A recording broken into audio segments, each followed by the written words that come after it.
ఉత్తరాఖండ్లో వరుస హెలికాప్టర్ ప్రమాదాలు భయపెడుతున్నాయి. 40 రోజుల్లోనే 5 హెలికాప్టర్ ప్రమాదాలు జరిగాయి. ఇవాళ ఉదయం 5:20 కేదార్నాథ్ సమీపంలో హెలికాప్టర్ కూలింది. ఈ ప్రమాదంలో పైలట్ సహా 7 మృతి చెందారు.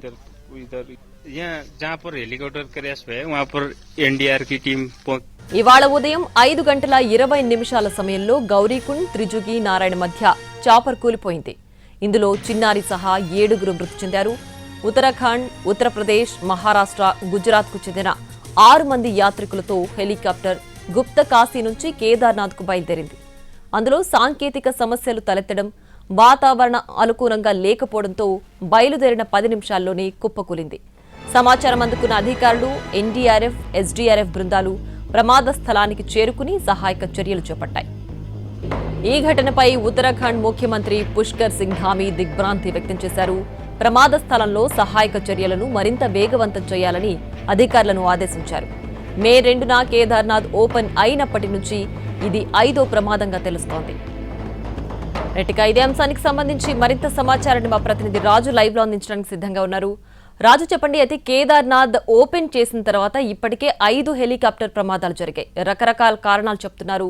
అసలు ఏంటి ప్రధానంగా ఏ కారణాలతో ఇన్ని ప్రమాదాలు జరుగుతున్నాయి? ఎస్ ప్రియా, వాస్తవానికి అంటే కేదార్నాథ్ అంటేనే మొత్తం కూడా కొండలు లోయలు ఉన్నటువంటి ప్రాంతం. అంతేకాదు ఇక్కడ ప్రకృతి సైతం ఎప్పుడు తీవ్రంగా ఎండ ఉంటుందో తెలియదు, ఎప్పుడు వర్షం కురుస్తుందో తెలియదు, ఎప్పుడు మబ్బులు వస్తాయో కూడా తెలియదు. ఎందుకంటే ఇక హిమాలయాలకు ముందున్నటువంటిదని చెప్పుకోవచ్చు. ఆ తర్వాత ఇక హిమాలయాలు ప్రారంభమవుతాయి. సో అందుకోసమే ఈ ప్రాంతం ఎంతో ఆహ్లాదకరంగా ఉంటుంది. అంతేకాదు ఈ కేదార్నాథ్ యాత్ర ఎప్పుడైతే ప్రారంభమవుతుందో పెద్ద ఎత్తున దేశవ్యాప్తంగా ఉన్నటువంటి ఎంతో మంది యాత్రికులు ఇక్కడికి ప్లాన్ చేసుకుంటారు. ఎన్నో రోజుల పాటు ఇక్కడికి రావడం. కొందరైతే ఏదైతే గౌరీకుండ్ నుంచి కేదార్నాథ్ వరకు పాదయాత్రగా వెళ్తారు. దానికి సంబంధించి మొత్తం ట్రెక్కింగ్ గా ఉంటుంది, ఎంతో ఎంటర్టైన్మెంట్ గా ఉంటుందని చెప్పి చాలా మంది ఫీల్ అవుతారు. అయితే కొందరు మాత్రం త్వరితగతిన ఈ టూర్ ను పూర్తి చేసుకున్నటువంటి ఆలోచనతో గౌరీకుండ్కు చేరుకొని అక్కడ నుంచి హెలికాప్టర్ సర్వీసుల ద్వారా కేదార్నాథ్ కు చేరుకుంటారు. అక్కడ దర్శనం చేసుకుని మళ్ళీ తిరిగి వెళ్ళిపోతారు.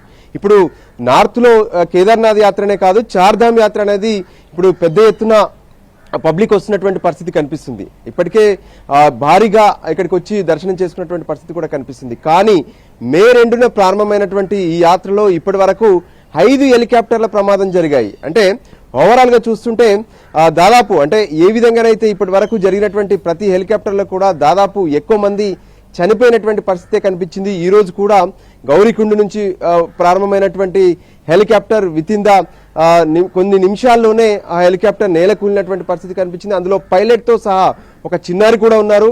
మిగతా 5 మంది అంటే మొత్తం 7 దుర్మరణం పాలైనటువంటి పరిస్థితి కనిపిస్తుంది. సో ఈ పరిస్థితిలో ఇంతకీ ఈ వరుస హెలికాప్టర్ల ప్రమాదాలకు కారణాలు ఏంటి అనే దానిపైన ఇప్పటికే డీజీసీఏ స్పందించింది. ఈ ప్రమాదాలపైన ఫోకస్ కూడా పెట్టారు. ఏఏఐబి అంటే ఎయిర్ క్రాఫ్ట్ కు సంబంధించినటువంటి ఇంటెలిజెన్స్ బ్యూరో కూడా ఇప్పటికే ఈ యాక్సిడెంట్స్ ఎలా జరుగుతున్నాయి ఏంటి అనే దాని మీద దర్యాప్తు కూడా చేస్తున్నాయి. వాస్తవానికి ఈ ఫ్రీక్వెన్సీ అనేది పెరిగింది. అంటే యాత్రికుల సంఖ్య ఏ విధంగానైతే కేదార్నాథ్కు పెరుగుతుందో దాంతో వాళ్ళని ఆ కొండపైకి తీసుకెళ్లేందుకు హెలికాప్టర్ సర్వీసులను కూడా పెంచినటువంటి పరిస్థితి కనిపించింది. దాంతోనే ఈ ప్రమాదాలు ఏమైనా జరుగుతున్నాయా, రెగ్యులర్ తనిఖీలు ఏవైతే ఉంటాయో అంటే హెలికాప్టర్లను రెగ్యులర్ గా రన్ చేయడమే కాదు, వాటిని ఎలా ఉన్నాయి పరిస్థితులు, అందులో ఉన్నటువంటి ఇంజిన్ కెపాసిటీస్ కావచ్చు, ఆ తర్వాత ఇతర టెక్నికల్ ఇష్యూస్ ను కూడా తనిఖీ చేయాల్సి ఉంటుంది. కొంత ఆ విషయంలో కూడా లోపాలు కనిపిస్తున్నాయనే విషయాన్ని స్థానికులు కావచ్చు, అక్కడ ఉన్నటువంటి యాత్రికులు కూడా గుర్తించారు. సో దానిపైనే ప్రస్తుతం అటు ఉత్తరాఖండ్ సీఎం పుష్కర్ సింగ్ ధామీ కూడా సీరియస్ అయ్యారు. వెంటనే వీటన్నిటిని కూడా తనిఖీ చేయాల్సినటువంటి అవసరం ఉందని చెప్పారు. ఇక మరోపక్క డీజీసీఏ మాత్రం ఈ ఫ్రీక్వెన్సీస్ ఏవైతే ఉన్నాయో అంటే ప్రతి 5 నిమిషాలకు ఒకటి అక్కడ నుంచి హెలికాప్టర్ సర్వీసులు వెళ్తున్నటువంటి పరిస్థితి కనిపిస్తుంది. సో ఖచ్చితంగా వాటన్నిటిని తనిఖీలు చేయాలి. ఆ తర్వాత సేఫ్టీగా ఉంది వాతావరణం అనుకుంటేనే ఆ హెలికాప్టర్ ను సర్వీస్ కంటిన్యూ చేయాలనే విషయాన్ని కూడా స్పష్టం చేస్తున్నారు. వాస్తవానికి హెలికాప్టర్ లో వెళ్తున్నటువంటి క్రమంలో వాళ్ళు ఏదైతే గౌరీకుండ్ నుంచి స్టార్ట్ అవుతారో అక్కడ వెదర్ అంతా కూడా నార్మల్ గా ఉంటుంది. ఎప్పుడైతే హైట్ కి వెళ్తారో ఒక్కసారిగా అక్కడ వెదర్ పూర్తిగా డిస్టర్బెన్స్ గా ఉంటుంది. ఒకవైపు మేఘాలు కావచ్చు, మరోవైపు ఒక్కసారిగా వచ్చేటటువంటి ఆ వర్షం ప్రభావం కావచ్చు. సో ఈ నేపథ్యంలోనే వాతావరణ పరిస్థితులు అనుకూలంగా ఉంటేనే ఆ హెలికాప్టర్ సర్వీసులను కంటిన్యూ చేయాలి, లేదంటే వాటిని స్టాప్ చేయాలనే విషయాన్ని కూడా స్పష్టం చేస్తున్నారు. మొత్తానికి వరుసగా అంటే మే 2 నుంచి ఈ రోజు వరకు జరిగినటువంటి ఈ 5 ప్రమాదాల్లో పూర్తిగా ఒకవైపు ఏఐబి కూడా ఇన్వెస్టిగేషన్ చేస్తున్నటువంటి పరిస్థితి కనిపిస్తుంది. ఇక పైన ఇటువంటి ఘటనలు జరగకుండా మాత్రం ఖచ్చితంగా సీరియస్ గా ఉండాల్సినటువంటి అవసరం ఉందనే విషయాన్ని చెప్తూనే ఒకవైపు ఉన్నత స్థాయి కమిటీని కూడా పుష్కర్ సింగ్ ధామీ వేసినటువంటి పరిస్థితి కనిపిస్తుంది. ప్రియా. రాజు, థ్యాంక్స్ ఫర్ ద అప్డేట్స్.